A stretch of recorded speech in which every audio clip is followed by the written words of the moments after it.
हमें पता है कि रैम के अंदर बहुत सारी मेमोरी लोकेशंस होती हैं। अब हम जो डेटा स्टोर करवा रहे हैं वो रैम के अंदर किसी भी मेमोरी लोकेशन पे सेव हो सकती है। अब हमें कैसे पता लगेगा कि भाई कौन सी मेमोरी लोकेशन पे? अब उस चीज़ को अवॉइड करने के लिए हम उस मेमोरी लोकेशन का एक नाम दे देते हैं। प्रोग्रामिंग के अंदर उस नाम को हम वेरिएबल कहते हैं। आई बात समझ में? अगर मैं आपसे कहूँ आप ये भी जान सकते हो कि इस वेरिएबल की जो एग्जैक्ट मेमोरी लोकेशन है ना, वो लोकेशन का एड्रेस क्या है।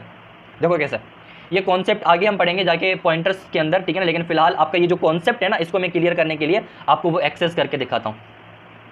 इससे आप एम्परसेंड कहते हो, ठीक है ना। अगर आप किसी भी वेरिएबल के अंदर जिसके अंदर आपने डेटा स्टोर करवाई है ना, उसके लेफ्ट साइड अगर इसको यूज़ कर लोगे ना, तो आप क्या कर सकते हो, उसका जो एक्चुअल मेमोरी एड्रेस होता है ना, वो आप यहाँ पे हमें 100 नहीं मिलने वाला, यहाँ पे हमें ए के अंदर मौजूद वैल्यू नहीं मिलने वाली। वो जो ए का मेमोरी लोकेशन है ना, जो मैं आपको बार बार कह रहा हूँ मेमोरी लोकेशन, वो मिलने वाला है। देखो कैसे, F11 करवाओ।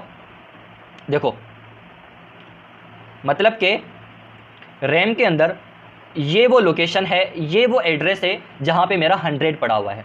अब देखो आप ये वाला कोड याद कर सकते हो, हमें तो पता भी नहीं है कि भाई ये कोड होता है क्या है, कहाँ से आया है। अब इस चीज़ को अवॉइड करने के लिए जिस तरीके से अपना मशीन वाला कोड हम नहीं लिखते ना 0 1 वाला, के भाई हमें तो पता ही नहीं, इस तरीके से इस चीज़ को भी अवॉइड करने के लिए हम क्या यूज़ करें, रेफरेंस यूज़ करें कि भाई इसको कोई रेफरेंस दे दो, हमसे ये याद नहीं होने वाला, ठीक है ना।